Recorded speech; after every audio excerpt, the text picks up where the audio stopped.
Kiai Haji M. Munawir lahir di Kauman, Yogyakarta. Beliau merupakan putra dari pasangan Kiai Haji Abdullah Rosyad bin Kiai Haji Hasan Basari dan Hadijah. Dahulu, kakek beliau Kiai Haji Hasan Basari yang juga sebagai ajudan Pangeran Diponegoro sangat ingin menghafalkan kitab suci Al-Quran, namun terasa berat setelah mencobanya berkali-kali. Akhirnya beliau melakukan riyadah dan bermujahadah, hingga suatu saat Allah SWT mengilhamkan bahwa apa yang dicita-citakan itu baru akan dikaruniakan kepada keturunannya. Begitu pula anak beliau, Kiai Haji Abdullah Rosyad, selama 9 tahun riyadah menghafalkan Al-Quran. Ketika berada di Tanah Suci Makkah, beliau mendapat ilham bahwa yang akan dianugerahi hafal Al-Quran adalah anak cucunya. Hingga akhirnya Kiai Haji M. Munawirlah sosok yang diberi anugerah tersebut. Sebagaimana manusia pada umumnya, Kiai Haji M. Munawir menderita sakit selama 16 hari. Pada mulanya terasa ringan, namun lama-kelamaan semakin parah. 3 hari terakhir saat beliau sakit, beliau tidak tidur. Selama sakit, selalu berkumandanglah bacaan surat Yasin 41 kali yang dilantunkan oleh rombongan-rombongan secara bergantian. Satu rombongan selesai membaca, maka rombongan lain menyusulnya, demikian tak ada putusnya. Akhirnya, beliau Kiai Haji M. Munawir wafat pada Jumat tanggal 11 Jumadil akhir tahun 1942 di kediaman beliau di Komplek Pondok Pesantren Krapyak, Yogyakarta. Dikala beliau menghembuskan nafas terakhir, ditunggui oleh seorang putri beliau, Nyai Jamalah, yakni ketika rombongan pembaca surat Yasin belum hadir. Salat jenazah dilaksanakan bergiliran lantaran banyaknya orang yang bertaksiyah. Imam salat jenazah kala itu adalah Kiai Haji Mansur, Popongan, Solo, Kiai Haji R. Asnawi, Bendan, Kudus, dan besan beliau Kiai Haji Masum, Suditan, Lasem. Beliau tidak dimakamkan di kompleks pesantren Krapyak, melainkan di pemakaman Dongkelan, yakni sekitar 2 km dari kompleks pesantren. Dan sepanjang jalan itulah, terlihat kaum muslimin dari berbagai golongan penuh sesak mengiring dan bermaksud mengangkat jenazah beliau, sampai-sampai keranda jenazah beliau cukup dioperkan dari tangan ke tangan yang lain, sampai di pemakaman Dongkelan. Jenazah Kiai Haji M. Munawir dikebumikan di sana, dan selama lebih dari seminggu pusara beliau selalu penuh dengan penziarah dari berbagai daerah untuk membaca Al-Quran. Beliau wafat meninggalkan pesantren yang merupakan tonggak pemisah suasana. Suasana sebelum dibangun pesantren, Krapyak dikenal sebagai tempat rawan, penuh kegelapan, abangan dan sedikit yang menjalankan ajaran Islam. Bersamaan dengan didirikannya pesantren, banyak pula usaha busuk dari golongan-golongan klinik yang dengki dan selalu merintangi perintisan pesantren. Namun upaya-upaya itu musnah, dan suasana gelap beralih menjadi ramai dan meriah dengan alunan ayat-ayat suci Al-Quran dengan segala konsekuensinya. Kiai Haji M. Munawir memiliki 5 orang istri. Adapun kelima istri beliau dinikahi setelah wafatnya istri pertama. Istri-istri beliau diantaranya, Nyai R.A.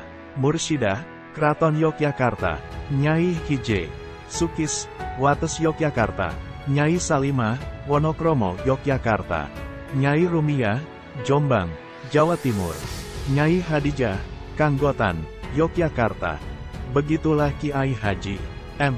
Munawir hidup beserta keluarga di tengah ketenangan, kerukunan, istiqomah dan wibawa, dengan berkah Al-Quran Al-Karim.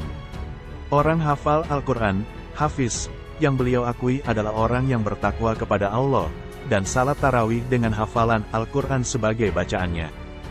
Begitu besar pengagungan beliau terhadap Al-Quran, sampai-sampai undangan haflah Katmil Quran hanya beliau sampaikan kepada mereka yang jika memegang mushaf Al-Quran selalu dalam keadaan suci dari hadat. Anak-anak beliau, Kiai Haji Abdullah Afandi Munawir, Kiai Haji Zainal Abidin Munawir, Kiai Haji Warson Munawir, Kiai Haji Dalhar Munawir, Kiai Haji R.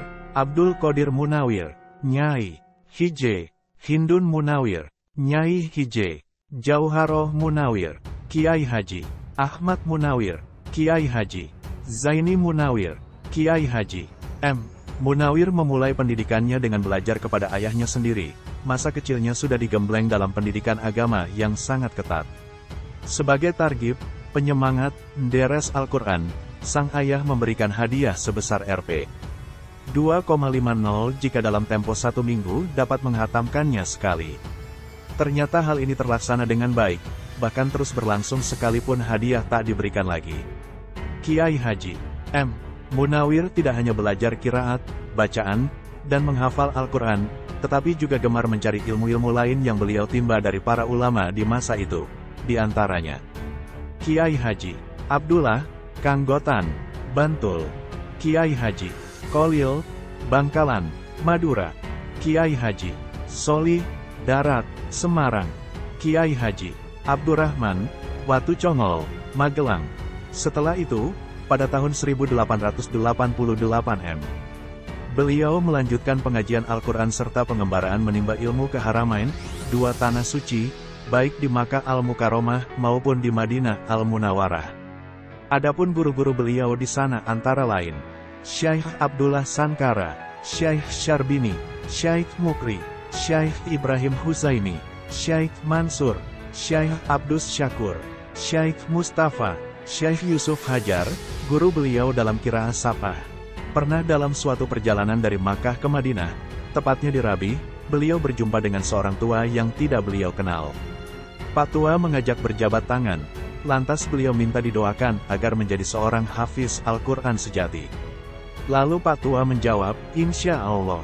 Menurut Kiai Haji Arwani Amin, Kudus, orang tua itu adalah Nabiullah Khadir As. Kiai Haji M. Munawir ahli dalam qiraah Safah, 7 bacaan Al-Quran. Dan salah satunya adalah qiraah Imam Hashim riwayat Imam Hafiz. Berikut inilah sanad qiraah Imam Hashim riwayat Hafiz Kiai Haji M. Munawir sampai kepada Nabi Muhammad SAW, yaitu dari Syekh Abdul Karim bin Umar Al-Badri Ad-Dimyati, dari Syekh Ismail, dari Syekh Ahmad Ar-Rashidi, dari Syekh Mustafa bin Abdurrahman Al-Asmiri, dari Syekh Hijazi, dari Syekh Ali bin Sulaiman Al-Mansyuri, dari Syekh Sultan Al-Muzahi, dari Syekh Saifuddin bin Atailah Al-Fadali, dari Syekh Tahazah Al-Yamani, dari Syekh Namruddin At-Tablawi, dari Syekh Zakaria Al-Ansari, dari Syekh Ahmad Al-Asyuti, dari Syekh Muhammad Ibn Al-Jazari, dari Al-Imam Abi Abdillah Muhammad bin Halik Al-Misri Asi Syafi'i, dari Al-Imam Abi Al-Hasan bin Asi Syuja, bin Salim bin Ali bin Musa Al-Abasi Al-Misri, dari Al-Imam Abi Qasim Asi Syatibi, dari Al-Imam Abi Al-Hasan bin Huzail, dari Ibnu Dawud Sulaiman bin Najjah, dari Al-Hafiz Abi Amr Ad-Dani, dari Abi Al-Hasan At-Tahir, dari Syekh Abi Al-Abbas Al-Asnawi, dari Ubaid Ibnu Es-Sabak, dari Al-Imam Hafiz, dari Al-Imam Hashim, dari Abdurrahman As-Salma, dari Sadatina Utsman bin Affan, Ubay bin Ka'ab, Zaid bin Sabit, Ali bin Abi Thalib, dari Rasulullah Muhammad SAW. Dari beliau menekuni Al-Quran dengan riyadah, yakni sekali khatam dalam 7 hari 7 malam selama 3 tahun, lalu sekali khatam dalam 3 hari 3 malam selama 3 tahun, lalu sekali khatam dalam sehari semalam selama 3 tahun, dan terakhir adalah riyadah membaca Al-Quran selama 40 hari tanpa henti hingga mulut beliau berdarah karenanya. Setelah 21 tahun menimba ilmu di Tanah Suci, beliau pun kembali ke kediaman beliau di Kauman, Yogyakarta, pada tahun 1909. Guru-guru beliau, Kiai Haji Abdullah Rosyad, ayahnya sendiri, Kiai Haji Abdullah, Kanggotan, Bantul; Kiai Haji Kolil, Bangkalan, Madura; Kiai Haji Solih, Darat, Semarang; Kiai Haji Abdurrahman, Watu Congol, Magelang; Syekh Abdullah Sankara, Syekh Syarbini, Syekh Mukri, Syekh Ibrahim Huzaimi, Syekh Mansur, Syekh Abdus Syakur, Syekh Mustafa, Syekh Yusuf Hajar, guru beliau dalam qiraah Safah. Putra-putri beliau, Kiai Haji Abdullah Afandi Munawir, Kiai Haji Zainal Abidin Munawir, Kiai Haji Warson Munawir, Kiai Haji. Dalhar Munawir, Kiai Haji. R. Abdul Qadir Munawir, Nyai. Hj. Hindun Munawir, Nyai Hj. Jauharoh Munawir, Kiai Haji. Ahmad Munawir, Kiai Haji. Zaini Munawir, murid-murid beliau. Banyak di antara murid-murid beliau yang juga meneruskan perjuangan di kampung masing-masing, berupa mendakwahkan Islam pada umumnya, dan pengajaran Al-Quran pada khususnya, di antaranya. Kiai Haji. Arwani Amin, Kudus. Kiai Haji. R. Abdul Qadir Munawir, Kiai Haji. Ahmad Umar Abdul Manan, Pesantren Al-Muayyad, Mangkuyudan Solo. Kiai Haji. Muntaha, Pesantren Al-Asyariyah, Kalibeber Wonosobo. Kiai Haji. Ahmad Badawi Abdur Rosyid, Kaliwungu Semarang. Kiai Haji.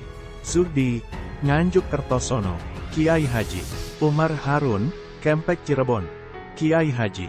Abdul Hamid Hasbullah, Tambak Beras. Kiai Haji. Ahyat, Blitar. Kiai Haji. Nur, Tegal Arum Kertosono. Kiai Haji. Murtado, Buntet Cirebon. Kiai Haji. Masum, Gedongan Cirebon. Kiai Haji. Abu Amar, Kroya. Kiai Haji. Suhaimi, Pesantren Tamrinus Sipyan, Benda Bumiayu. Kiai Haji.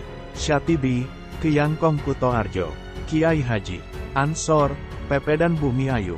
Kiai Haji. Hasbullah, Wonokromo, Yogyakarta. Kiai Haji. Muhyiddin, Jejeran Yogyakarta. Haji Mahfuz, Purworejo. Untuk para mutaharijin, alumni, beliau senantiasa menjalin hubungan dan bimbingan, bahkan berupa kunjungan ke tempat masing-masing. Kiai Haji. M.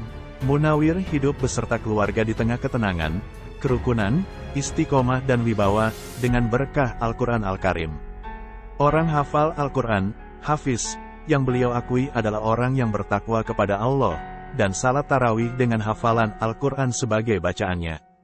Begitu besar pengagungan beliau terhadap Al-Quran, sampai-sampai undangan haflah Katmil Quran hanya beliau sampaikan kepada mereka yang jika memegang mushaf Al-Quran selalu dalam keadaan suci dari hadat. Pernah terjadi seorang santri asal Kota Gede dengan sengaja memegang mushaf Al-Quran dalam keadaan hadat. Setelah diusut oleh Kiai Haji M. Munawir, akhirnya santri tersebut mengakuinya.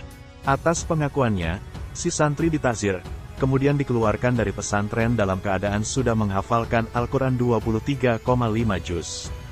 Setiap setengah bulan sekali, beliau memotong rambut. Juga tak pernah diketahui membuka tutup kepala, selalu tertutup, baik itu dengan kopiah atau sorban maupun keduanya. Menggunting kuku selalu beliau lakukan tiap hari Jumat. Pakaian beliau sederhana namun sempurna untuk melakukan ibadah, rapi dan bersetrika. Jubah, sarung, sorban, kopiah, dan tasbih selalu tersedia. Pakaian dinas Keraton Yogyakarta selalu beliau kenakan ketika menghadiri acara-acara resmi keraton. Untuk bepergian, beliau sering mengenakan baju jas hitam, sorban, dan sarung. Beliau tidak suka makan sampai kenyang, terlebih lagi di bulan Ramadan, yakni cukup dengan satu cawan nasi ketan untuk sekali makan. Jika ada pemberian bantuan dari orang, beliau pergunakan sesuai dengan tujuan pemberinya. Jika ada kelebihan, maka akan dikembalikan lagi kepada pemberinya. Walau beliau termasuk dalam abdi dalam, anggota dalam keraton, namun beliau tidak suka mendengarkan pementasan gombar zanji. Sebagai hiburan, beliau senang sekali mendengarkan lantunan solawat-solawat, burdah dan tentunya tilawatil Quran. Para santri beliau perintahkan untuk berziarah di pemakaman Dongkelan tiap Kamis sore. Tiap berziarah, beliau membaca surat Yasin dan tahlil. Apabila terjadi suatu peristiwa yang menyangkut umat pada umumnya, beliau mengumpulkan semua santri untuk bersama-sama tawajuh dan memanjatkan doa kehadirat Allah. Biasanya dengan membaca solawat Nariyah 4444 kali atau surat Yasin 41 kali. Selain mengasuh santri, beliau tak lantas meninggalkan tugas sebagai kepala rumah tangga. Tiap ba'da subuh, beliau mengajar Al-Quran kepada segenap keluarga dan pembantu rumah tangga. Nafkah dari beliau, baik untuk istri-istri maupun anak-anak, selalu cukup menurut kebutuhan masing-masing. Suasana keluarga senantiasa tenang, tenteram, rukun, dan tidak sembarang orang keluar masuk rumah selain atas izin dan perkenan dari beliau. Hampir-hampir beliau tak pernah marah kepada santrinya, selain dalam hal yang mengharuskannya. Pernah suatu waktu beliau tiduran di muka kamar santri, tiba-tiba bantal yang beliau pakai diambil secara tiba-tiba oleh seorang santri, sampai terdengar suara kepala beliau mengenai lantai. Lantas beliau memanggil santri yang mengambil bantal tadi seraya berkata, "Nak, saya pinjam bantalmu, karena bantal yang saya pakai baru saja diambil oleh seorang santri." Seringkali beliau memberikan sangu kepada santri yang mohon izin pulang ke kampung halamannya, dan sangat memperhatikan kehidupan santri-santrinya. Para santri pun dianjurkan untuk bertamasya keluar pesantren, biasanya sekali tiap setengah bulan, sebagai pelepas penat. Sebagai layaknya seorang ulama, Kiai Haji M. Munawir juga akrab dan sering mendapat kunjungan dari para ulama lain, diantaranya murid-murid Syekh Yusuf Hajar dari Madinah, Kiai Haji Said Gedongan, Cirebon, Kiai Haji Hashim Asy'ari, Jombang, Kiai Haji R. Asnawi, Kudus, Kiai Haji Mansur, Popongan, Kiai Haji Siroj, Payaman, Magelang, Kiai Haji Dalhar, Watu Congol, Magelang, Kiai Haji Masum, Lasem, Kiai Haji R.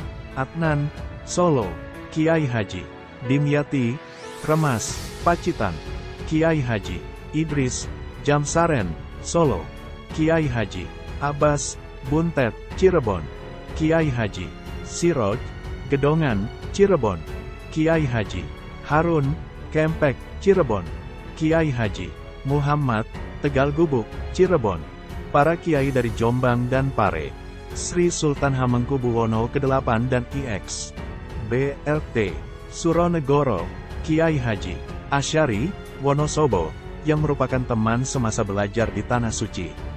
Selain dikunjungi, beliau juga kerap kali mengadakan kunjungan balasan terhadap para ulama yang lain, seperti kepada Kiai Haji Hashim Asy'ari, Jombang, Kiai Haji Ahmad Dahlan, Yogyakarta, maupun yang lainnya. Beliau juga mendapat kepercayaan dari pihak keraton untuk menjadi anggota JEMANGAH, yakni Jamaah Salat Tetap yang terdiri dari 41 orang ulama, dimaksudkan sebagai penolak bencana negara. Sepulang dari Makkah pada tahun 1909 M, beliau lantas mendakwahkan Al-Quran di sekitar kediaman beliau di Kauman. Tepatnya di sebuah langgar kecil milik beliau, tempat tersebut sekarang sudah menjadi Gedung Nasyatul AISYIYY Yogyakarta. Lantas pindah ke Gading, tinggal bersama kakak beliau, Kiai Haji Muzakir, namun karena berbagai sebab, juga atas saran dari Kiai Haji Said, pengasuh pesantren Gedongan, Cirebon, pada tahun 1910 M beliau pun hijrah ke Krapyak setelah selesainya pembangunan tempat tinggal dan komplek pesantren di sana, di tanah milik Bapak Jopanggung yang kemudian dibeli dengan uang amal dari Haji Ali. Pada tanggal 15 November tahun 1910, pesantren Krapyak mulai ditempati untuk mengajar Al-Quran. Dilanjutkan dengan pembangunan masjid atas prakarsa Kiai Haji Abdul Jalil. Konon, Kiai Haji Abdul Jalil dalam memilih tempat untuk pembangunan masjid, adalah dengan menggariskan tongkatnya di atas tanah sehingga membentuk batas-batas wilayah yang akan dibangun masjid.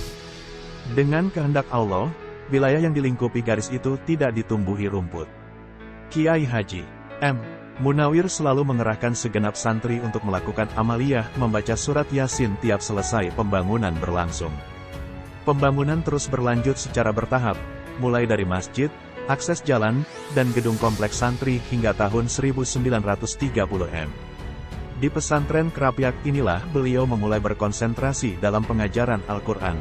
Para santri sangat menghormati beliau, bukan karena takut, melainkan karena haibah, wibawa beliau. Pengajian pokok yang diasuh langsung oleh Kiai Haji M. Munawir adalah kitab suci Al-Quran, yakni terbagi atas dua bagian, bin Nadzor, membaca, dan bil goib, menghafal. Santri bermula dari surat Al-Fatihah, lantas lafaz tahiyat sampai dengan solawat Ali Sayyidina Muhammad, kemudian surat Anas sampai surat An-Naba, baru kemudian surat Al-Fatihah diteruskan ke surat Al-Baqarah sampai khatam surat Anas. Selain itu, pengajian kitab-kitab juga digelar sebagai penyempurna. Suatu hari pada tahun 1910, seorang santri dari Purworejo, yang dianggap mampu oleh beliau diperintahkan, ajarkanlah ilmu fiqh kepada santri-santri di hari Jumat, biarlah mereka mengenal air. Begitu seterusnya berkembang, baik kitab fiqh maupun tafsir, makin menonjol di samping pengajian Al-Quran yang utama. Beliau mengajar secara sistem MUSYAFAHAH, yakni sorogan, tiap santri langsung membaca di hadapan beliau. Jika ada kesalahan beliau langsung membetulkannya. Adab, tata krama, dalam pengajian Al-Quran sangat beliau tekankan kepada para santri. Berbagai aturan dan takziran beliau berlakukan terhadap para santri. Untuk santri yang telah khatam, maka dipanjatkanlah doa untuknya langsung oleh Kiai Haji M. Munawir, lantas diberikanlah baginya sebuah ijazah, yang intinya berisi pengakuan ilmu dari guru kepada muridnya serta taratubur ruwat, urutan riwayat, atau sanad dari sang guru sampai kepada Rasulullah SAW. Secara lengkap, Kiai Haji M. Munawir selalu memilih awal waktu untuk menunaikan salat, lengkap dengan salat sunnah rawatibnya. Salat witir beliau tunaikan 11 rakaat dengan hafalan Al-Quran sebagai bacaannya. Begitu juga dalam mudawamah beliau terhadap salat isyraq, setelah terbit matahari, salat duha, dan salat tahajud. Beliau mewiridkan Al-Quran tiap ba'da asyar dan ba'da subuh. Walau sudah hafal, seringkali beliau tetap menggunakan mushaf. Bahkan kemanapun beliau bepergian, baik berjalan kaki maupun berkendara, wirid Al-Quran tetap terjaga. Beliau menghatamkan Al-Quran sekali tiap 1 minggu, yakni pada hari Kamis sore. Demikianlah beliau mewiridkan Al-Quran semenjak berusia 15 tahun. Waktu siang beliau lewatkan dengan mengajarkan Al-Quran, dan di waktu senggang beliau masuk ke dalam kamar khusus, dahulu terletak di sebelah utara masjid, untuk bertawajuh kepada Allah SWT. Sedangkan di malam hari beliau istirahat secara bergilir di antara istri-istri dengan demikian adilnya. Kiai Haji Abdullah Ansar, Gerjen, Sleman, mengetahui beliau wafat, maka menangislah ia serta mengatakan tak kerasan lagi hidup di dunia tanpa beliau. Setelah pulang ke rumah, Kiai Haji Abdullah langsung menyusul pulang ke Rahmatullah Kiai Akil Siroj, Kempek, Cirebon, dikala masih berusia sekitar 8 tahun belum bisa mengucap dengan jelas bunyi R. Namun setelah minum air bekas cucian tangan beliau, langsung dapat membaca R dengan jelas. Kala mengajar, biasanya beliau sambil tiduran, bahkan kadang benar-benar tertidur. Namun bila ada santri yang keliru membaca, beliau langsung bangun dan mengingatkannya. Saat baru berusia 10 tahun, beliau berangkat mondok kepada Kiai Haji Kholil Bangkalan, Madura. Sampai di sana, saat akan dikumandangkan iqomat, Kiai Haji Kholil tidak berkenan menjadi imam salat seraya berkata, mestinya yang berhak menjadi imam salat adalah anak ini, yakni Kiai Haji M. Munawir. Walaupun ia masih kecil, tetapi ahli qiraat. Sewaktu awal di Tanah Suci, beliau mengirimkan surat kepada ayahnya, menyatakan niat untuk menghafalkan Al-Quran. Namun ayah beliau belum memperkenankannya, sehingga berniat mengirimkan surat balasan. Namun, belum sempat mengirimkan surat balasan, sang ayah sudah mendapat surat kedua dari putranya yang menyatakan bahwa ia sudah terlanjur hafal. Dihafalkannya dalam waktu 70 hari, keterangan lain menyatakan 40 hari.